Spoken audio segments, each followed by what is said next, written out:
Hi hello everyone, அனைவருக்கும் ஒரு மிகப்பெரிய வணக்கங்கள்.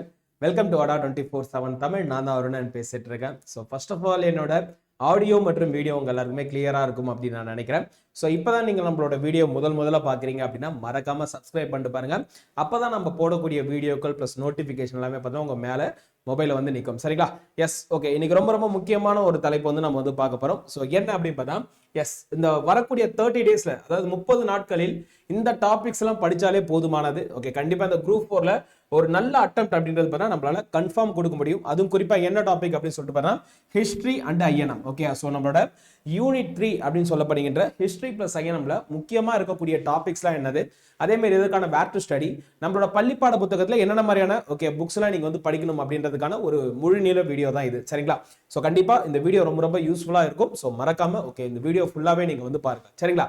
S, so history plus INM okay, இதற்கான இம்பார்ட்டன்ஸ் வந்து எப்படி சார் இருக்கு அப்படின்னு சொல்லிட்டு பார்த்தா, ஓகே நீங்க நம்மளோட குரூப் 1 எக்ஸாம் எடுத்துக்கிட்டாலும் சரி, அதே மாதிரி குரூப் 2 எக்ஸாம் எடுத்துக்கிட்டாலும் சரி, அண்ட் தென் குரூப் 4 எக்ஸாம் எடுத்துட்டாலும் சரி, ஓகே. ஸோ இதெல்லாம் மேஜர் ரோல் பார்த்தீங்கன்னா கண்டிப்பா இந்த யூனிட் 3க்கு இருக்கு. ஓகே, அதாவது பார்த்தீங்கன்னா நம்மளோட Indian history okay plus INM, Indian national movement அப்படின்னு சொல்லுவாங்க. ஓகே, டோட்டலா பார்த்தீங்கன்னா இந்த குரூப் 1ல கேட்கின்ற கேள்விகள்ல 200ல ஓகே மேக்ஸிமம் இம்பார்ட்டன்ஸ் பார்த்தீங்கன்னா இதுல வந்து நம்மளுக்கு நிறையவே கொடுத்துருக்காங்க. கிட்டத்தட்ட ஒரு 25 கொஸ்டின்ஸ் அப்படின்றது பார்த்தீங்கன்னா இந்த டாபிக்ல இருந்து கேட்பாங்க. அதே மாதிரி இந்த குரூப் 2 பிளஸ் குரூப் 4 அப்படின்னு சொல்லிட்டு இருக்கு தெரியுங்களா, இதுல மீதி இருக்கக்கூடிய 100 கேள்விகள் தான் ஜிஎஸ்ல இருக்க போது. அந்த 100 கேள்விகளை என்ன மாதிரியான டாபிக்ஸ் எல்லாம் கொடுத்துருக்காங்க. இதற்கு முன்னாடி நம்மளுக்கு வந்து பெருசா அந்த வெயிட்டேஜ் எல்லாம் கொடுக்கலப்பா. ஓகே, ஒவ்வொரு டாபிக் இருக்கு அப்படின்னா டாபிக் மட்டும் தான் நம்மளுக்கு தெரியும். ஆனா இந்த டைம் டிஎன்பிஎஸ்ல என்ன பண்ணிருக்காங்க அப்படின்னு சொல்லிட்டு பார்த்தா, ஒவ்வொரு டாபிக்ல இருந்து நம்பர் ஆஃப் கொஸ்டின்ஸ் எத்தனை கேட்க போறன்ற ஒரு ப்ளூ பிரிண்ட் நம்மளுக்கு வந்து தெளிவா கொடுத்துட்டாங்க. இதன் மூலமா நம்மளுக்கு வந்து ஈஸியா தெரிஞ்சிருது. ஓகே, இந்த டாபிக்னா இத்தனை கொஸ்டின் தான் வரப்போகுது, இந்த டாபிக்னா இத்தனை கேள்வி தான் வரப்போகுதுன்னு சொல்லிட்டு நம்மளோட ஒரு எக்ஸாக்டான வேல்யூ அப்படின்றது நம்மளுக்கு வந்து தெரிஞ்சுக்க முடியுது. ஸோ கண்டிப்பா இந்த ஹிஸ்டரி வரக்கூடிய குரூப் 4 மற்றும் குரூப் 2ல பார்த்தீங்கன்னா கண்டிப்பா உங்களுக்கு வந்து ஒரு பெரிய இம்பாக்ட் ஏற்படுத்தும். ஈவன் பார்த்தீங்கன்னா நம்மளோட குரூப் 1 எக்ஸாமும் பார்த்தீங்கன்னா இப்போ கமிங் வீக் வந்து வரப்போகுது. ஓகே, இன்னைக்கு பார்த்தீங்கன்னா ஓகே 2ஆம் தேதியா, ஓகே அதிகபட்சம் இன்னும் ஒரு 2 வாரத்துல, அதாவது பார்த்தீங்கன்னா ஜூன் 15 பார்த்தீங்கன்னா நமக்கு வந்து குரூப் 1 எக்ஸாமினேஷன் சொல்லிருக்காங்க. அதுக்குமே பார்த்தீங்கன்னா இந்த வீடியோ ரொம்ப ரொம்ப பயனுள்ளதா இருக்கும் அப்படின்னு நான் நினைக்கிறேன். அதே மாதிரி நம்மளோட அடாவில் படிக்கின்ற மாணவர்களுக்கு நம்மளோட அடா 24/7 சார்பா பார்த்தீங்கன்னா குரூப் 4க்கான எக்ஸ்க்ளூசிவான ஒரு 30 டேஸ்க்கான ஒரு கோட் பிளான் அப்படின்றது நம்ம வந்து கொண்டு போறோம்ப்பா. ஓகே, ரெகுலரா பார்த்தீங்கன்னா நம்மளோட ஃபேக்கல்டிஸ் ஓகே, ஸோ நான் ஹிஸ்டரி பிளஸ் ஐஎன்எம் எடுக்கிறேன். தனுஷா மேம் பார்த்தீங்கன்னா polity plus development administration plus ஆப்டி எடுக்கிறாங்க. ஓகே, விஜய் சார் பார்த்தீங்கன்னா சயின்ஸ் அண்ட் ஜியாகிரபி எடுக்கிறாங்க. அதே மாதிரி அருண் சார் பார்த்தீங்கன்னா மேத்தமெட்டிக்ஸ் எடுக்கிறாங்க. ஓகே, பூபதி சார் பார்த்தீங்கன்னா general Tamil and Indian economics எடுக்கிறாரு. அதே மாதிரி ஆஷிக் பார்த்தீங்கன்னா கரண்ட் அஃபேர்ஸ் எடுக்கிறாங்க. சரிங்களா? ஸோ அப்போ ஒரு நாளைக்கு கிட்டத்தட்ட 1 2 3 4 5 6 6 வீடியோ பார்த்தீங்கன்னா குரூப் 4க்கு வந்து ரெகுலரா போயிட்டு இருக்கு. இதை தாண்டி குரூப் 1க்கான வீடியோவும் போகுது. எஸ்எஸ்சி, அதே மாதிரி ரயில்வேஸ், பேங்கிங் ஓகே எல்லாத்துக்குமே பார்த்தீங்கன்னா நம்மளோட அடா 24/7 வீடியோ போகுது. நீங்க யாராவது நம்மளோட பேட்ச் ஜாயின் பண்ணணும் அப்படின்னா கீழே இங்க அட்மிஷன் நம்பர் கொடுத்துருக்காங்கப்பா, மறக்காம இந்த நம்பருக்கு நீங்க கால் பண்ணுங்க. சரிங்களா? ஸோ அதே மாதிரி இது ரொம்ப ரொம்ப முக்கியமான ஒரு பேட்ச். என்ன அப்படின்னு சொல்லிட்டு பார்த்தீங்கன்னா நாளைக்கு, அதாவது பார்த்தீங்கன்னா ஜூன் 3ஆம் தேதி பார்த்தீங்கன்னா நம்மளோட அடால பார்த்தீங்கன்னா புதுசா ஒரு பேட்ச் வந்து லான்ச் பண்ண போறோம். ஓகே, என்ன பேட்ச் அப்படின்னு சொல்லிட்டு பார்த்தீங்கன்னா இறுதி சுற்று அப்படின்ற ஒரு குரூப் 4 பேட்ச். சரிங்களா? சோ அதாவது பார்த்தீங்கன்னா 30 டேஸ்க்கான okay paid plan. Okay, so அதாவது பார்த்தீங்கன்னா 30 டேஸ்க்கான ஓகே நீங்க வந்து ஜாயின் பண்றீங்க தெரியுங்களா, ஸோ பெய்டுக்கான பிளான் தான் இது. ஓகே, ஸோ நம்ம முழுக்க பார்த்தீங்கன்னா இந்த பேட்ச் ஓகே உங்களுக்கு 30 நாள்ல வரக்கூடிய குரூப் 4ல முக்கியமான டாபிக்ஸ் எல்லாமே பார்த்தீங்கன்னா நம்ம வந்து கம்ப்ளீட் பண்ணி தரப்போம். ஸோ மறக்காம நீங்க யாராவது ஜாயின் பண்ணணும் அப்படின்னா இந்த வீடியோ கீழே டிஸ்கிரிப்ஷன் இருக்கும், மறக்காம ஜாயின் பண்ணிக்கோங்க. ஒன்ஸ் இந்த பேட்ச்ல நீங்க ஜாயின் பண்ணதுக்கு அப்புறம் உங்களுக்கான யூனிட் 3 பிளஸ் யூனிட் 6 இந்த 2 யூனிட் நான் தான் எடுக்க போறேன். ஸோ கண்டிப்பா ரொம்ப ரொம்ப ஒர்த்தபிளா இருக்கும். ஓகே, இதுக்கான அமௌண்ட் பார்த்தீங்கன்னா 1750 ரூபா. ஓகே, என்னோட கோட் Y836 இந்த கோட் யூஸ் பண்ணும்போது 22% அப்படின்றது உங்களுக்கு வந்து இன்ஸ்டன்டான ஒரு ஆஃபர் வந்து கிடைக்குது. சரிங்களா? எஸ், ஓகே நம்ம இன்னைக்கு டாபிக் உள்ள போயிடலாம். ஓகேப்பா, ஸோ ஃபர்ஸ்ட் ஹிஸ்டரியோட இம்பார்ட்டன்ஸ் என்ன சார்? ஓகே, நம்மளோட குரூப் 2 பிளஸ் குரூப் 4 பொறுத்தளவுக்கு ஹிஸ்டரியில இருந்து நம்பர் ஆஃப் கொஸ்டின்ஸ் எத்தனை கேட்கறாங்க அப்படி பார்த்தா 10 கேள்விகள் கேட்கறாங்க. சார் 100ல 10 கேள்விகள்லாம் பெருசா சார் அப்படின்னு சொல்லிட்டு பார்த்தா 100ல 10 கேள்வி கிடையாது, 75ல ஒரு 10 கேள்விகள் அப்படின்றது பார்த்தா உங்களுக்கு வந்து எதுல இருக்கு, இந்த history, culture of India and Indian national மூவ்மெண்ட்ல உங்களுக்கு வந்து இருக்க போகுது. சரிங்களா? ஸோ அதாவது பார்த்தீங்கன்னா 10 கொஸ்டினும் ரொம்ப ரொம்ப ரொம்ப மேஜரான முக்கியமான ஒரு விஷயமா இருக்க போகுது நம்மளுக்கு. ஓகே, ஏன்னா ஓகே எப்படி சார் 75 சொல்றீங்க அப்படி பார்த்தா 25 கேள்விகள் அப்படின்றது ஆப்டில போயிடுச்சு அப்படின்னா மீதி பார்த்தீங்கன்னா 75 கேள்வியில 10 கொஸ்டின் அப்படின்றது பெரிய விஷயம் தான் நமக்கு, சரிங்களா? ஏன்னா அந்த அளவுக்கு பார்த்தீங்கன்னா ரொம்ப ஈஸியான டாப்பிக்காகவும் இருக்க போது. ஓகே, பாயிண்ட் பண்ணி நீங்க படிச்சாலே போதுமானது. ஈஸியா பார்த்தீங்கன்னா உங்களால நல்ல அட்டெம்ப்ட் அப்படின்றப்ப ஸ்கோர் பண்ண முடியும். ஓகே, அப்ப 10 கேள்வி தானே அப்படின்னு சொல்லிட்டு சாதாரணமா நினைச்சிடாதீங்க. ஓகே, மேஜரா பார்த்தீங்கன்னா நம்ம ஒரு ரிசல்ட்டுக்கான ஒரு ரிசல்ட்டிங் ஃபேக்டராகவும் பார்த்தீங்கன்னா இதுதான் இருக்கு. ஏன்னா நம்ம சின்ன வயசுல பார்த்தீங்கன்னா பெருசா ஹிஸ்டரி மேலாம் ஆர்வம் காட்டியிருக்க மாட்டோம்.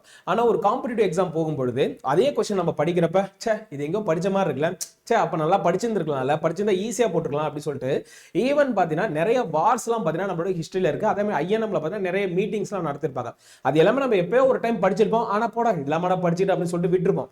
ஆனா அதே கேள்வி நம்ம ஒரு குரூப் 1ல, குரூப் 2ல, குரூப் 4ல கேட்கும்போது தான் பாத்தீங்கன்னா நம்மளுக்கு அந்த ஒரு அருமை புரியும். பேசாம அந்த கேள்வி அப்பயே நம்ம படிச்சிருந்தா என்ன கரெக்டா ஒரு கொஸ்டின் வந்து அட்டென்ட் பண்ணிக்கலாம் அப்படின்னு சொல்லிட்டு. ஏன்னா டிஎன்பிஎஸ்சி பொறுத்தளவுக்கு ஒவ்வொரு கேள்வியுமே ரொம்ப ரொம்ப ரொம்ப முக்கியமானதுப்பா. ஒரு கேள்வி நீங்க தப்பு பண்ணிட்டீங்க அப்படின்னா கிட்டத்தட்ட ஒரு 1000ல இருந்து ஒரு 2000 3000 பேருக்கு நீங்க வந்து வாய்ப்பு கொடுக்குறீங்கன்னு அர்த்தம், சரிங்களா? அதனால ஒவ்வொரு கேள்வியுமே ரொம்ப ரொம்ப முக்கியமான ஒரு ரோல் பே பண்ணுது, சரியா? ஓகேவா? சோ ஃபர்ஸ்ட் இதுல நான் பார்க்க போறது என்ன அப்படின்னு சொல்லிட்டு பார்த்தீங்கன்னா நம்மளோட ஹிஸ்டரி பார்ட் என்னென்ன இருக்கு அப்படின்னு சொல்லிட்டு பார்த்தீங்கன்னா இண்டஸ் வேலி சிவிலைசேஷன், அதாவது சிந்து சமவெளி நாகரிகம், குப்தர்கள், டெல்லி சுல்தானியர்கள், முகலாயர்கள், மராத்தியர்கள், தென்னிந்திய அரசுகள். Okay, so south Indian history. அடுத்து பார்த்தீங்கன்னா ஓகே இதுவரையும் தான் பார்த்தீங்கன்னா ஆக்சுவலி பார்த்தீங்கன்னா ஹிஸ்டரியே இந்த ஒரு லைன் இருக்கு தெரியுங்களா, இந்த ஒரு லைன் மட்டும் தான் ஹிஸ்டரி இருக்கு. ஓகே, அப்போ 1 2 3 4 5 6 ஒரு 6 டாபிக் படிச்சீங்கன்னா கண்டிப்பா பாத்தீங்கன்னா உங்களுக்கு வந்து ஹிஸ்டரியே ஃபுல்லாவே கம்ப்ளீட் ஆயிடும். இந்த 6 டாபிக் படிச்சீங்கன்னா அடுத்தது ஐஎன்எம் என்ன சார் இவ்வளவு பெருசு இருக்கு அப்படிலாம் தயவு செஞ்சு நீங்க நினைக்காதீங்க. ஏன்னா இப்ப ஐஎன்எம் எப்படி சுருக்கி காட்டுறேன் பாருங்களா. சோ ஐஎன்எம் பொறுத்த அளவுக்கு இங்க பாருங்களா, ஓகே எமர்ஜென்ஸ் லீடர்ஸ் அப்படின்னு சொல்லிட்டு இங்க ஒரு டாபிக் இருக்கு தெரியுங்களா, அதாவது நம்ம தேசிய தலைவர்கள் பத்தி தான் சொல்லியிருப்பாங்க. இதுல பாருங்க ஃபர்ஸ்ட் யார் இருக்காங்க, பி.ஆர். அம்பேத்கர், பகத்சிங், ஓகே அடுத்த பாரதியார், வ.உ. சிதம்பரனார், தந்தை பெரியார், ஜவஹர்லால் நேரு, ரவீந்திரநாத் தாகூர், காமராசர், மகாத்மா காந்தி, மௌலானா அபுல் கலாம் ஆசாத், ராஜாஜி, சுபாஷ் சந்திர போஸ், முத்துலட்சுமி அம்மையார், Moovalur Ramamirtham and other person, அதாவது அண்ட் அதர் நேஷனல் லீடர்ஸ் அப்படின்னு கொடுத்துருக்காங்கப்பா. அதாவது இவ்வளவு தரம் ஒரு 4 ஓகே பேரா கொடுத்துருக்காங்க தெரியுங்களா. இந்த 4 லைனுமே பாத்தீங்கன்னா இந்த ஒரே லைனை தான் குறிக்குது. ஓகே, இந்த எமர்ஜென்சி ஆஃப் லீடர்ஸ் அப்படின்னு சொல்லிட்டு அப்படின்னு பாத்தீங்கன்னா ஐஎன்எம் பொறுத்த அளவுக்கு நீங்க வந்து இது நம்ம தேசியத்தை பத்தி நீங்க வந்து படிப்பீங்க. Early uprising against British rule, அதாவது பார்த்தா ஆங்கிலேயருக்கு எதிராக இந்திய அளவுல என்னென்ன மாதிரியான கிளர்ச்சிகள் நடந்துச்சு அப்படின்றத நம்ம வந்து படிப்போம். அடுத்து Indian national Congress. Okay, so கிட்டத்தட்ட பார்த்தீங்கன்னா 1885ல இருந்து 1947 வரையும் அப்படியே ஒவ்வொன்று ஓகே இயர் பை இயரா நீங்க படிச்சாலே போதுமானது. 1885ல என்ன நடந்துச்சு, 1886ல என்ன நடந்துச்சு, 1887ல என்ன நடந்துச்சு, 1890ல என்ன நடந்துச்சு, 1990 ஐ மீன் 1890ல என்ன நடந்துச்சு, ஓகே 1905ல என்ன நடந்துச்சு, 1910ல என்ன நடந்துச்சு, 1909ல என்ன நடந்துச்சு, இந்த மாதிரி ஒவ்வொரு வருஷத்துலயும் ஒவ்வொரு முக்கியமான ஈவெண்ட் நடந்திருக்கும், சரிங்களா? அதை மட்டும் நீங்க தெளிவா படிச்சுட்டாலே போதுமானது குரூப் 4 லெவல் பொறுத்த அளவுக்கு. அடுத்தது இங்க கொடுத்துருக்காங்க தெரியுங்களா. ஸோ இவங்களை பத்தி பாத்தீங்கன்னா நம்மளோட பள்ளிப்பாட புத்தகத்திலே மோர் தென் எனஃப் நிறைய டேட்டாஸ் இருக்கு. அது இல்லாம ப்ரீவியஸ் இயர் கொஸ்டின்ஸ் நிறையவே இருக்கு. அதை மட்டுமே நீங்க மைண்ட்ல வச்சு படிச்சாலே ஈஸியா எல்லாத்தையும் அட்டன் பண்ணிடலாம். ஸோ ஃபைனலாக பார்த்தீங்கன்னா என்ன இருக்கு, different modes of the agitation of Tamil Nadu and movements, அதாவது தமிழ்நாட்டில் என்னென்ன மாதிரியான புரட்சிகள் மற்றும் கிளர்ச்சிகள் பண்ணாங்க, விடுதலை போராட்டத்தில் நம்ம தமிழ்நாட்டோட பங்கு என்ன இருக்கு. ஓகே, அதுவும் பார்த்தீங்கன்னா இதில் வந்து கொஞ்சம் கேட்டிருக்காங்க. அடுத்து இந்தியாவோட கல்ச்சர், அதே மாதிரி யுனைட்டி அண்ட் டைவர்சிட்டி. ஓகே, அதாவது பார்த்தா வேற்றுமையில் ஒற்றுமை அப்படின்னு சொல்லுவாங்க. அடுத்த பார்த்தீங்கன்னா நம்மளோட language. Okay, India as a secular state. Okay, இதுதான் கேட்டிருக்காங்கப்பா. அப்போ இதுல இருந்து பார்த்தீங்கன்னா நம்மளுக்கு எத்தனை கேள்வி வருதுன்னா 10 கேள்விகள் அப்படின்றது வருது. அப்போ நம்மளோட டார்கெட் பார்த்தீங்கன்னா நல்லா கவனிச்சுக்கோங்க. ஓகே, 6th இருந்து 12th, ஓகே 6th இருந்து 12th புக் வரையுமே நீங்க தெளிவா படிச்சிட்டீங்கன்னா நல்லா கவனிச்சுக்கோங்க. குரூப் 4 ஆர் குரூப் 2 எது வேணா நீங்க எடுத்துக்கோங்க. ஓகே, 10 கேள்விகள் உங்களுக்கு வந்து கேட்கறாங்களா, சீரியஸா சொல்றேன், ஒரு 7ல இருந்து 8 கேள்விகள் அப்படின்றது புத்தகத்துல இருந்து டைரக்டா வந்து உங்களுக்கு கேட்டுருவாங்க. ஓகே, அப்படியே புத்தகத்துல இருக்கிறது அச்சு பிசுறாம உங்களுக்கு ஒரு 7ல இருந்து 8 கேள்வி கேட்டுருவாங்க. மீதி 2 கொஸ்டின் மட்டும் தான் பார்த்தீங்கன்னா நீங்க கொஞ்சம் யோசிச்சு போற மாதிரி இருக்கும். ஆனா இந்த புக்ல இருக்கக்கூடிய கண்டென்ட்ல நீங்க தெளிவா தெரிஞ்சு வச்சுக்கணும்னு வச்சுக்கோங்களேன். கண்டிப்பா சொல்றேன், இந்த 2 கொஸ்டின் உங்களால ஓகே ஸோ கொஞ்சம் லாஜிக்கலா யோசிச்சு அடிக்க முடியும். அப்ப 10க்கு 10 ஈஸியா நம்மளால ஐஎன்எம் பிளஸ் ஹிஸ்டரியில் எடுக்க முடியும்பா. ஓகே, அப்ப அதுக்கு தகுந்த மாதிரி ப்ராப்பரான ஒரு பிளானிங். ஓகே, அதுக்கு தகுந்த மாதிரி ஒரு எக்ஸிகியூஷன். ஓகே, அதுக்கு தகுந்த மாதிரி என்ன படிக்கணும், எங்கிருந்து படிக்கணும், எப்படி படிக்கணும், இந்த மாதிரி கேள்விகள்லாம் சரியான ஒரு விடை தெரிஞ்சுன்னு வச்சுக்கலாம். சத்தியமா சொல்றேன், ஈஸியா நம்மளால இந்த ஹிஸ்டரின்றதை ஓகே முடிச்சு விட்டு போயிட முடியும். ஏன்னா ஹிஸ்டரின்றது ரொம்ப ரொம்ப முக்கியம்பா. ஓகே, அது படிக்கிறப்ப அது ஒரு வாஸ்டான டாபிக், அதுல நிறைய விஷயங்கள் வந்து சொல்லியிருப்பாங்க அப்படிலாம் நீங்க நினைக்காதீங்க. நம்மளோட வரலாறு நம்ம தெரிஞ்சுக்க போறோம். ஓகே, நம்மளுக்கு வந்து சுதந்திரம் கிடைச்சிருக்கு. இப்போ நம்ம வந்து சுதந்திரமா இந்த ஊர்ல இருக்கோம். ஓகே, சுதந்திரமா இந்த ட்ரெஸ் நம்ம போடுறோம். ஓகே, சுதந்திரமா நான் வந்து பேசுறேன். ஒரு காலத்துல பேசினாலே பார்த்தீங்கன்னா கொலகுத்தமான்னு சொல்லுவாங்க. ஓகே, என்னால பேச முடியாது, ஒரு தெருக்குள்ள போக முடியாது, கோயிலுக்குள்ள போக முடியாது. ஒரு ஒரு ஒரு ஒரு கிணத்துல தண்ணி குடிக்க முடியாது. ஓகே, எனக்குன்னு சரியான அரசு வேலை கிடையாது, எனக்குன்னு சரியான ரெப்ரசன்டேஷன் கிடையாது, ஓகே, எனக்கு எஜுகேஷன் கிடைக்கல. அப்ப இந்த மாதிரி பல்வேறு சூழல்கள் நம்ம எல்லாமே இருந்திருக்கோம். அப்ப இது எல்லாமே மீறி என்ன மாதிரியான போராட்டங்கள் பண்ணி நமக்கு வந்து விடுதலை வாங்கி கொடுத்தாங்க. அடுத்து இந்தியாவுக்குன்னு ஒரு அரசியலமைப்பே கிடையாது ஆக்சுவலி சொல்ல போனா. ஓகே, 1947 நம்மளுக்கு வந்து இண்டிபெண்டன்ஸ் ஆகிறப்ப பிரிட்டிஷ்காரன் ஏளனமா கேட்டான், சரி சுதந்திரம் கிடைத்துட்டா உங்களுக்கு ஓகேவா, சுதந்திரம் கிடைச்சா நீங்க என்ன பண்ணிருவீங்க, உங்கள்கிட்ட யார் அந்த அளவுக்கு எல்லாம் திறமையான ஆளுங்க இருக்காங்க, உங்களுக்குன்னு ஒரு அரசியலமைப்பு இருக்கா, எழுத முடியுமா அப்படின்னு சொல்லிட்டு கிண்டல் பண்ணாங்க. அதுக்கப்புறம் தான் பார்த்தீங்கன்னா டிராஃப்டிங் கமிட்டி அதெல்லாம் போட்டு அண்ணல் அம்பேத்கர் அவர்கள் தலைமையில் பார்த்தீங்கன்னா 7 பேர் கொண்ட குழு பார்த்தீங்கன்னா அல்டிமேட்டா என்ன பண்ணிருக்காங்க, பல நாடுகள்ல இருந்து தொகுக்கப்பட்ட ஒரு இந்தியன் கான்ஸ்டிடியூஷனை உருவாக்கி கொடுத்துருக்காங்க. ஓகே, இதெல்லாம் நேத்து இன்னைக்கு நடந்த விஷயம் கிடையாதுப்பா, இதுதான் வரலாறு, இதுதான் நம்ம வந்து தெரிஞ்சுக்கணும். புரியுதுங்களா என்ன சொல்றேன் சொல்லிட்டு? எஸ், அப்போ 6th இருந்து 12th தான் பார்த்தீங்கன்னா நம்மளுக்கு sources of material for group 2 or group 4. Even பார்த்தீங்கன்னா குரூப் 1லயுமே பார்த்தீங்கன்னா கண்டிப்பா இந்த புத்தகத்துல இருந்து நிறைய கேள்விகள் வர்றதுக்கு பாசிபிலிட்டி இருக்குப்பா. சரிங்களா? ஸோ அதுதான் நான் சொல்றேன். ஓகே, புத்தகம் தான் பார்த்தீங்கன்னா நம்மளுக்கு வந்து மெயின் சோர்ஸ். ஓகே, மெயின் சோர்ஸே என்ன அப்படின்னு சொல்லிட்டு பார்த்தீங்கன்னா நம்மளோட பள்ளிப்பாட புத்தகம் 6வதுல இருந்து 12வது வரை. ஓகே, நியூ புக்ஸ் மட்டும் இப்போதைக்கு படிங்க. இல்ல சார் நான் வந்து ஓல்டு புக்கும் படிச்சிருக்கேன் நியூ புக்கும் படிச்சிருக்கேன்னா ரொம்ப ரொம்ப சந்தோஷம். இல்ல சார் நான் இப்பதான் என்னோட ப்ரிப்பரேஷனை ஸ்டார்ட் பண்றேன் அப்படின்னா தயவு செஞ்சு இப்போதைக்கு நியூ புக் மட்டும் நீங்க தெளிவா படிச்சுக்கோங்க. சரிங்களா? நியூ புக் படிச்சுட்டு ஒவ்வொரு யூனிட்லையும் நீங்க டெஃபினட்டா படிக்க வேண்டியது என்ன தெரியுங்களா? ஸோ புக் பேக் கொஸ்டின் அப்படின்னு சொல்லிட்டு இருக்கும்பா. ஓகே, அந்த புக் பேக்ல பாத்தீங்கன்னா சரியான விடையை தேர்வு செய்க, பொறுத்துக. ஓகே, அடுத்து பாத்தீங்கன்னா சரியா தவறா. ஓகே, வேற என்ன கேட்டிருப்பாங்க, கோடிட்ட இடங்களை நிரப்புக. ஓகே, இந்த மாதிரி பார்த்தீங்கன்னா ஒவ்வொரு யூனிட் பின்னாடியும் பார்த்தீங்கன்னா ஒரு 4-5 எக்ஸசைஸ் கொடுத்துருப்பாங்க, அது கண்டிப்பா நீங்க வந்து படிக்கணும். ரெண்டாவது பார்த்தீங்கன்னா ஒவ்வொரு யூனிட்டுமே பார்த்தா பாக்ஸ் கொஸ்டின்ஸ் அப்படின்னு சொல்லிட்டு இருக்கும்பா. கிட்டத்தட்ட அந்த டிடினோ ஃபேக்ஸ் அப்படின்னு சொல்லிட்டு கேட்டிருப்பாங்க. ஓகே, டிடினோ ஃபேக்ஸ் அப்படின்னு சொல்லிட்டு கேட்டிருப்பாங்க. உங்களுக்கு தெரியுமா அப்படின்னு சொல்லிட்டு புத்தகத்துல பார்த்தீங்கன்னா ஒவ்வொரு பாக்ஸ் போட்டு ஒவ்வொரு கேள்விகள் இருக்கும், அது கரெக்டா படிச்சுக்கோங்க. ஓகே, அடுத்து நீங்க என்ன படிக்கணும் அப்படின்னா ஒவ்வொரு பள்ளிப்பாட புத்தகத்திலையுமே பார்த்தீங்கன்னா ஒரு ஹிஸ்டரி எடுத்துக்கிட்டே வச்சுக்கலாம். ஃபார் எக்ஸாம்பிள் ஒரு முகலாயர்களோ இல்ல டெல்லி சுல்தான்கள் நீங்க எடுத்தீங்கன்னா அக்பர், ஷாஜகான், அவுரங்கசீப் இவங்களோட போட்டோலாம் அங்கங்க போட்டிருப்பாங்க. அந்த மாதிரி அந்த போட்டோ எங்கெங்க போட்டுருவாலோ அந்த போட்டோ பத்தின பர்சனாலிட்டிஸ் இருக்காங்க தெரியுங்களா, அவங்கள பத்தின லைன்ஸ் வந்து கண்டிப்பா தெரிஞ்சு வச்சுக்கோங்கப்பா. இப்ப மௌரிய பேரரசு அப்படின்னா பாத்தீங்கன்னா உங்களுக்கு வந்து சந்திரகுப்த மௌரியர் போட்டோ போட்டிருப்பாங்க. அசோகரோட போட்டோ போட்டிருப்பாங்க. அப்ப அசோகர் யாரு, சந்திரகுப்த மௌரியர் யாரு, இவங்களை மட்டும் தெரிஞ்சுக்கோங்க கொஞ்சம் லைட்டா. ஓகே, அதான் பார்த்தீங்கன்னா புக் ஃபுல்லா படிக்கணும். இந்த லாஸ்ட் டைம் வந்து என்னால் படிக்க முடியல சார், என்னால் முக்கியமான பாயிண்ட் என்னென்ன சொல்லுங்க அப்படின்னு சொன்னா அப்போ அந்த இமேஜ் எங்கெங்க பார்க்குறீங்களோ அந்த இமேஜ் ஓரியன்டாக இருக்கக்கூடிய கண்டென்ட் நீங்கள் சேர்த்து வந்து படிச்சுக்கணும். அடுத்து பார்த்தீங்கன்னா 4வது ப்ரீவியஸ் இயர் கொஸ்டின்பா. அதுவும் குறிப்பாக பார்த்தீங்கன்னா 2023, 2024 ஓகே இந்த ஆண்டுகளில் நடந்த தேர்வுகளே கிட்டத்தட்ட ஒரு 50க்கு மேற்பட்ட தேர்வுகள் இருக்கும். அதில் இருக்கக்கூடிய கேள்விகள் நீங்கள் பார்த்தாலே போதுமானது. ஓகே, உங்களுக்கான ஒரு ரூட் மேப் என்னன்றது தெளிவாக கிடைச்சிடும். சரிங்களா? அப்ப இது எல்லாமே பண்ணா நம்மளால கண்டிப்பா இந்த 30 டேஸ்ல இது எல்லாமே ஃபாலோ பண்ணா ரெகுலரா 30 டேஸ்ல நம்மளால படிக்க முடியும். அதே மாதிரி ஒன்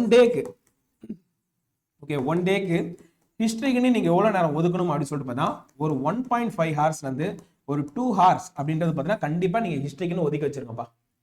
ஓகே, ஒரு நாள் எடுத்துட்டீங்கன்னா உங்களோட ஷெட்யூல் ஒரு 8 மணி நேரம் படிக்கிறீங்க அப்படின்னா தயவு செஞ்சு ஹிஸ்டரிக்கு அட்லீஸ்ட் ஒரு 1.5 ஹார்ஸ்ல இருந்து 2 ஹார்ஸ் வரையும் எடுத்து வச்சுக்கோங்க. ஏன் 1.5 ஹார்ஸ் அப்படின்னு நான் சொல்றேன்னா உங்களால எக்ஸாக்டா 1.5 மணி நேரம் படிக்க முடியாது. 1.5 மணி நேரம் நீங்க பிளான் பண்ணா அட்லீஸ்ட் 1 மணி நேரம் தான் உங்களால கவர் பண்ண முடியும். அப்ப 2 ஹார்ஸ் அப்படின்னு நான் சொல்றேன்னா அட்லீஸ்ட் உங்களால ஒரு 1.5 மணி நேரமாவது பார்த்தீங்கன்னா அந்த கண்டென்ட் படிக்க முடியுன்றதால தான் 2 ஹார்ஸ் அப்படின்றத நான் சொல்லியிருக்கேன். புரியுதா? ஸோ இதையும் தாண்டி நம்மளோட யூடியூப்ல நம்ம உங்களுக்கு என்ன சப்போர்ட் பண்றோம் அப்படின்னு சொல்லிட்டு பார்த்தீங்கன்னா ஹிஸ்டரி பிளஸ் ஐஎன்எம் ஓரியன்டா பார்த்தீங்கன்னா நான் தினமும் என்ன பண்ண போறேன் அப்படின்னு சொல்லிட்டு பார்த்தா உங்களுக்கு வந்து ப்ரீவியஸ் இயர்ல கேட்கப்பட்ட கொஸ்டின் பிளஸ் வந்து புக் பேக்ல இருக்கக்கூடிய கொஸ்டின், டிடினோ ஃபேக்ஸ்ல இருக்கக்கூடிய கொஸ்டின் எல்லாமே பார்த்தீங்கன்னா தினமும் காலையில 11 மணிக்கு பார்த்தீங்கன்னா நான் இதுக்கப்புறம் லைவ் போக போறேன்ப்பா. நம்மளோட யூடியூப்ல தான் லைவ் போக போறேன். ஸோ நீங்க யாராவது பார்க்கணும் அப்படின்னா தயவு செஞ்சு வந்து பாருங்க, ரொம்ப ரொம்ப ரொம்ப எஃபெக்டிவா இருக்கும். ஓகே, ஸோ ரெகுலரா பார்த்தீங்கன்னா இதுக்கப்புறம் நம்ம ஃபேக்கல்டிஸ் எல்லாமே ட்ரை பண்ண போறோம். ஓகே, ட்ரை பண்ணியாச்சு. இன்னைக்கு தான் டே 1 முடிஞ்சிச்சு, சக்ஸஸ்ஃபுல்லா முடிஞ்சிருச்சு.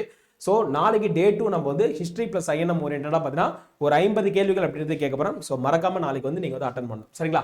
சரி, ஓகே சார், நீங்க ஒரு பிளான் கொடுத்துட்டீங்க. இது எங்க இருந்து படிக்கணும், எப்படி படிக்கணும், என்னென்ன இண்டெக்ஸ் இருக்கு அப்படின்றது நான் வந்து இங்க வந்து கொடுத்துருக்கேன். ஓகே, நம்மளோட சிந்து சமவெளி நாகரிகம் பொறுத்த அளவுக்கு நம்மளோட பள்ளிப்பாட புத்தகத்துல 6வது புத்தகத்துல பார்த்தா சிந்துவெளி நாகரிகம் அப்படின்னு சொல்லிட்டு ஒரு பாடம் இருக்கும். 9th பார்த்தீங்கன்னா ஒரு பண்டைய நாகரிகங்கள் அப்படின்னு ஒரு பாடம் இருக்கும். அதுல கொஞ்சம் வந்து அந்த நகரத்தை பத்தி கொஞ்சம் கொடுத்துருப்பாங்க. அடுத்த +1 புக்ல பாத்தீங்கன்னா பண்டைய இந்தியா தொடக்கம் முதல் சிந்து நாகரிகம், இதுல சிந்து நாகரிகம் மட்டும் நீங்க தனியா இருக்கும், அதை படிச்சா போதும். அடுத்து 11th எத்திக்ஸ்ல ஓகே நம்மளோட கல்ச்சர் ஓரியன்டா இருக்கக்கூடிய இண்டஸ் வேலியை பத்தி கொடுத்துருப்பாங்க, அதை நீங்க படிக்கணும். அப்ப சிந்து சமவெளி நாகரிகம் எடுத்துட்டா 6வது 9வது 11வது எத்திக்ஸ், இந்த 4 புத்தகத்தை நீங்க படிச்சீங்கன்னா ஒட்டுமொத்த சிந்து சமவெளி நாகரிகத்தை உங்களால கவர் பண்ண முடியும். பிளஸ் ப்ரீவியஸ் இயர்ல கேட்கப்பட்ட கேள்விகள், அவ்வளவுதான். இதை தாண்டி வேற எதுவுமே உங்களுக்கு வந்து சோர்ஸ் அப்படின்னு சொல்லிட்டு தேவையே கிடையாது. இப்ப அடுத்து நீங்க குப்தாஸ் அப்படின்னு சொல்லிட்டு எடுத்தீங்கன்னா 6th புக்ல பாத்தீங்கன்னா பேரரசுகளின் காலம், அதாவது குப்தர்கள் மற்றும் வர்தனர்கள் அப்படின்னு சொல்லிட்டு ஒரு டாபிக் இருக்கும். அடுத்த 11th பாத்தீங்கன்னா குப்தாஸ் அப்படின்னு தனியா ஒரு டாபிக் இருக்கும். 12th எத்திக்ஸ்ல இந்திய பண்பாட்டிற்கு பேரரசுகளின் கொடை, அதாவது இந்த சேரர்கள், சோழர்கள், பாண்டியர்கள், டெல்லி சுல்தான்கள், முகலாயர்கள், மராத்தியர்கள், அதே மாதிரி பார்த்தீங்கன்னா குப்தர்கள், இவங்க எல்லாமே பார்த்தீங்கன்னா நம்மளோட இந்தியாவுக்கு என்னென்ன மாதிரியான கொடைகள் கொடுத்துட்டு போயிருக்காங்க அப்படின்ற நிறைய விஷயங்கள் கொடுத்துருப்பாங்க, அதையும் நீங்க வந்து படிக்கணும். அடுத்து டெல்லி சுல்தான்கள், முகலாயர்கள், மராத்தியர்கள், விஜயநகர பாமினி, தென்னிந்திய அரசு, இந்த மாதிரி பார்த்தா ஒவ்வொன்றுத்துக்குமே பார்த்தீங்கன்னா பேக் டு ஸ்டடி அப்படின்றது நான் கொடுத்துருக்கேன். ஒவ்வொரு பள்ளிப்பாட புத்தகத்திலும் என்னென்ன யூனிட் படிக்கணும் அப்படின்றது நான் வந்து கொடுத்துருக்கேன், சரிங்களா? அதே மாதிரி பார்த்தீங்கன்னா உங்களுக்கு வந்து ஐஎன்எம்க்கும் பார்த்தீங்கன்னா பேக் டு ஸ்டடி இருக்கு. தேசிய மறுமலர்ச்சி, ஓகே, 10வது புத்தகத்துல 19ஆம் நூற்றாண்டில் சமூக சமய சீர்திருத்த இயக்கங்கள், அதாவது பார்த்தீங்கன்னா இந்த பிரம்ம சமாஜ், ஆரிய சமாஜ், பிரார்த்தனை சமாஜ், அலிகார் இயக்கங்கள், பார்சி இயக்கங்கள், ஓகே, இந்த மாதிரி நிறைய இயக்கம் இருக்கும், அதை பத்தி நீங்க வந்து தெரிஞ்சுக்கணும். அதே மாதிரி 11th பார்த்தீங்கன்னா நவீனத்தை நோக்கி அப்படின்ற ஒரு பாடம் இருக்கும். இதுலயுமே பார்த்தீங்கன்னா உங்களுக்கு முக்கியமா பார்த்தீங்கன்னா இந்த சமூக சீர்திருத்த இயக்கங்கள் பத்தி கொடுத்துருப்பாங்க. அடுத்து ஆங்கிலேயருக்கு எதிரான தொடக்க கால கிளர்ச்சிகள் பொறுத்தளவுக்கு ஓகே 10th புக்கு, அதே மாதிரி 10th, அதே மாதிரி +1 ஓகே. ஸோ இதில் பார்த்தீங்கன்னா முக்கியமான யூனிட்ஸ்லாம் என்னென்ன அப்படின்றது தெளிவாக கொடுத்துருப்பாங்க. ஓகே, மேக்ஸிமம் 10th புக்கில் அவ்வளோ அருமையான கண்டென்ட் வந்து கொடுத்துருப்பாங்கப்பா. அதே மாதிரி இந்திய தேசிய காங்கிரஸ் பொறுத்தளவுக்கு இந்த 12th ஹிஸ்ட்ரி இருக்கு தெரியுங்களா, அந்த 12th ஹிஸ்ட்ரி நீங்க கரைச்சி குடிச்சிட்டீங்க அப்படின்னா கிட்டத்தட்ட ஒரு 80 to 85% ஐஎன்எம் அப்படின்றது ஓவர்ப்பா. இந்த ஒரு புத்தகம் ஓகே +2 ஹிஸ்ட்ரி மட்டும் நீங்க படிச்சு முடிச்சிட்டீங்கன்னா 80லேருந்து 85% ஐஎன்எம் நீங்க கவர் பண்ணிட்டீங்கன்னு அர்த்தம். ஓகே, ஏன்னா எல்லாமே பார்த்தீங்கன்னா உங்களுக்கு எதில் இருக்க போகுதுன்னா ஓகே இதில் தான் இருக்க போகுது. ஒரே ஒரு யூனிட் மட்டும் தான் காந்திய காலகட்டம் அப்படின்னு சொல்லிட்டு 10th இருக்கு. இதுவும் ரொம்ப ரொம்ப முக்கியமான ஒரு யூனிட். ஓகே, இதை தான் பார்த்தீங்கன்னா கொஞ்சம் ஓகே எலாபரேட் பண்ணி என்ன பண்ணியிருப்பாங்க அப்படின்னு பார்த்தா இந்த 12th காந்தியடிகளை தேசிய தலைவராக உருவெடுத்து மக்களை ஒன்றிணைத்தல், இதோட அட்வான்ஸ்டு வெர்ஷன் தான் இந்த யூனிட்ல இருக்க போகுது. சரிங்களா? இப்படிதான் பாயிண்ட் அவுட் பண்ணி படிக்கணும். அடுத்த பார்த்தீங்கன்னா ஓகே விடுதலை போராட்டத்தில் பல்வேறு நிலைகள், வகுப்புவாதம் மற்றும் பிரிவினை, அதே மாதிரி இந்திய பண்பாட்டு வரலாற்றில் மாற்றங்கள் மற்றும் இந்திய பண்பாட்டின் இயல்புகள். ஓகே, இது எல்லாமே பார்த்தீங்கன்னா உங்களுக்கு வந்து பேக் டு ஸ்டடி மாதிரி நான் வந்து கொடுத்துருக்கேன். இதுவுமே பார்த்தீங்கன்னா நம்மளோட குரூப்ல வந்து நான் போடுறேன், அருணன் டிஎன்பிஎஸ்சி ஃபேக்ஸ் அப்படின்ற நம்மளோட ஓகே குரூப்ல வந்து நான் போடுறேன். மறக்காம நீங்க அதையும் நீங்க பாருங்க, சரிங்களா? அதே மாதிரி நமக்கான இண்டெக்ஸ் பேஜை நான் வந்து வச்சிருக்கேன்ப்பா. ஓகே, இது முழுக்க பார்த்தீங்கன்னா 6வது 7வது 8வது 9வது 10வது 11வது 12வது ஓகே 12வது வரையுமே பார்த்தீங்கன்னா இண்டெக்ஸ் பேஜில் இருக்கு. நான் ஆல்ரெடி பார்த்தீங்கன்னா உங்களுக்கு வந்து இங்கே கொடுத்துருக்கேன் பார்த்தீங்களா. ஸோ ஒவ்வொரு யூனிட்லேருந்து எங்கெங்க நீங்கள் படிக்கணும்னு சொல்லிட்டு தென்னிந்திய அரசு அப்படின்னா 11th பண்பாட்டு வளர்ச்சி, 6th தென்னிந்திய அரசுகள் அப்படின்ற யூனிட்டை வந்து நீங்கள் வந்து செக் பண்ணி பார்க்கணும். அப்போ இது ரெண்டுமே உங்களுக்கு வந்து தேவைப்படுது. இதுவுமே பார்த்தீங்கன்னா நம்மளோட குரூப்பில் நான் வந்து ஷேர் பண்ணுறேன், சரிங்களா? ஸோ இவ்வளோதான்ப்பா. ஸோ இந்த விஷயங்கள் மட்டும் நீங்கள் ரெகுலராக ஃபாலோ பண்ணிட்டாலே போதுமானது மக்களே. கண்டிப்பாக நம்மளால ஓகே என்ன சொல்கிறது ஓகே ஒரு ப்ராப்பரான ஒரு கைடன்ஸோட உங்களால் எக்ஸாம் வந்து கிளியர் பண்ண முடியும் அப்படின்றதுல எந்த ஒரு மாற்று கருத்துமே கிடையாது, சரிங்களா? ஸோ அதே மாதிரி நம்மளோட ADA 24/7 இப்போ ப்ரெசென்ட்டாக பார்த்தீங்கன்னா இறுதி சுற்று அப்படின்ற ஒரு பேட்ச் வந்து போயிட்டு இருக்குப்பா. ஓகே, ஏன்னா நிறைய மாணவர்கள் பார்த்தீங்கன்னா கடைசி 30 டேஸில் ஓகே எங்களுக்கு ஒரு ரிவிஷன் பண்ணுறதுக்குன்னு ஒரு பேட்ச் வேணும் சார் அப்படின்னு சொல்லிட்டு அதெல்லாம் பார்த்தீங்கன்னா நம்மளோட டீம் சார்பாக பார்த்தீங்கன்னா நம்ம ஓகே எக்ஸ்க்ளூசிவாக பார்த்தீங்கன்னா ஓகே ஒரு பேட்ச் வந்து லான்ச் பண்ணியிருக்கோம். அதான் பார்த்தீங்கன்னா ஓகே நம்மளோட இறுதி சுற்று அப்படின்ற ஒரு பேட்ச், சரிங்களா? இறுதி சுற்று அப்படின்ற ஒரு பேட்ச் தான் பார்த்தீங்கன்னா நம்ம வந்து லான்ச் பண்ணியிருக்கோம். ஸோ கிட்டத்தட்ட ஒரு 30 நாள் பார்த்தீங்கன்னா இந்த பேட்ச் அப்படின்றது பார்த்தீங்கன்னா நம்ம வந்து பிளான் பண்ணியிருக்கோம்ப்பா. 30 நாளில் பார்த்தீங்கன்னா ஓகே உங்களுக்கு கிட்டத்தட்ட ஒரு 1750 ரூபா. ஓகே, எப்போனா Y836 இந்த கோட் யூஸ் பண்ணிங்கன்னா உங்களுக்கு வந்து இந்த அமௌண்ட்ல வந்து கிடைக்கும். ஓகே, ஒன்ஸ் வந்து இந்த பேட்ச் நீங்கள் ஜாயின் பண்ணதுக்கப்புறம் நான் ஆல்ரெடி சொல்லிட்டேன் ஓகே உங்களுக்கான கிளாஸஸ் எல்லாம் நாங்கள் தான் எடுக்க போகிறோம் அப்படின்னு சொல்லிட்டு. ஸோ இந்த பேட்ச் என்னைக்கு ஸ்டார்ட் ஆகுது அப்படி பார்த்தா நாளைக்கு ஸ்டார்ட் ஆகுதுப்பா. ஓகே, June 3 வந்து ஸ்டார்ட் ஆகுது. ஸோ நீங்கள் யாராவது ஜாயின் பண்ணும் அப்படின்னா ஓகே மறக்காம ஜாயின் பண்ணிக்கோ. கண்டிப்பாக ரொம்ப எஃபெக்டிவான ஒரு பேட்சாக அந்த பேட்ச் வந்து இருக்கும். ஓகே, மேஜராக பார்த்தீங்கன்னா 3 டாபிக் அப்படின்றது நான் வந்து உங்களுக்கு வந்து எடுத்து கொடுக்குறேன். அதே மாதிரி ஒன்ஸ் நீங்கள் அந்த பேட்சில் ஜாயின் பண்ணால் இந்த வீடியோ கீழே ஒரு டிஸ்கிரிப்ஷன் இருக்குது, அதில் கிளிக் பண்ணிட்டு நீங்கள் வந்து என்ரோல் பண்ணிக்கலாம். அப்படிலாம் பை நவ் அப்படி சொல்லிட்டு கொடுத்தீங்கன்னா அடுத்து உங்களுக்கான பேமெண்ட் மெத்தட் அதெல்லாம் கேட்கும். ஓகே, அதை கொடுத்துட்டு நீங்கள் ஃபைனலாக ஓகே கொடுத்து சப்மிட் மட்டும் கொடுத்துட்டீங்கன்னா உங்களோட அட்மிஷன் அப்படின்றது ஓகே ஃபைனலைஸ் ஆகிடும். நீங்கள் அதுக்கப்புறம் பார்த்தீங்கன்னா ரெகுலராக நம்மளோட கிளாஸஸ் என்ன அப்படின்றது நீங்கள் வந்து வாட்ச் பண்ணிக்கலாம், சரிங்களா? எஸ், வேற ஏதாவது டவுட் இருந்துச்சுன்னா ஓகே மறக்காம இந்த வீடியோ கமெண்ட்ல பதிவு பண்ணுங்க. ஸோ கண்டிப்பாக ஓகே உங்களுக்கு ஓகே எல்லா விதத்திலும் அதாவது யூடியூப்லுமே பார்த்தீங்கன்னா நம்ம வந்து 30 டேஸ்க்கான ஒரு பிளானர் கொண்டு போயிட்டு இருக்கோம். அதே மாதிரி பெய்ட்லையுமே பார்த்தீங்கன்னா ஒரு 30 டேஸ்க்கான ஒரு ரிவிஷன் கிளாஸ் அப்படின்றது போயிட்டு இருக்கோம். ஸோ கண்டிப்பாக யூஸ் பண்ணிக்கோங்க. இந்த 2025 அப்படின்றது கண்டிப்பா நமக்கான ஒரு வருடமா இருக்கும் அப்படின்ற ஒரு நம்பிக்கையை போட்டு நீங்க உட்காந்து படிங்க. இன்னும் அதிகபட்சம் எத்தனை நாள் இருக்கு? ஒரு 39 நாள் தான் இருக்கு. சரிங்களா? ஸோ அதனால இன்னையிலேருந்து நீங்க ப்ராப்பரா ஓகே ஒரு ஸ்ட்ரக்சர்டா உட்காந்து ஃபுல் டைம் உட்காந்து படிச்சாலுமே நம்மளால ஒரு நல்ல ஸ்கோர் அப்படின்றது எடுக்க முடியுன்ற ஒரு நம்பிக்கையோட ஸ்டார்ட் பண்ணுங்க. கண்டிப்பா எங்களால என்னென்ன மாதிரியான சப்போர்ட் வந்து உங்களுக்கு வந்து கொடுக்க முடியுமோ அது எல்லாமே 100% அப்படின்றது நம்மளோட ஃபேக்கல்டி சைட்ல இருந்து நம்ம வந்து கொடுக்க ரெடியா இருக்கும். ஓகே, அதுவும் நீங்க வந்து பார்க்க தான் போறீங்க. சரிங்களா? ஸோ தேங்க்யூ மக்களே. இந்த வீடியோ இதோட முடிச்சலாம். கண்டிப்பா இந்த வீடியோ உங்க எல்லாருமே பயனுள்ளதா இருந்திருக்கும் அப்படின்னு நான் நினைக்கிறேன். ஸோ இன்னும் ஒரு வீடியோவில் ஓகே கண்டிப்பாக உங்களை வந்து மீட் பண்ணேன். Thank you all, thank you so much.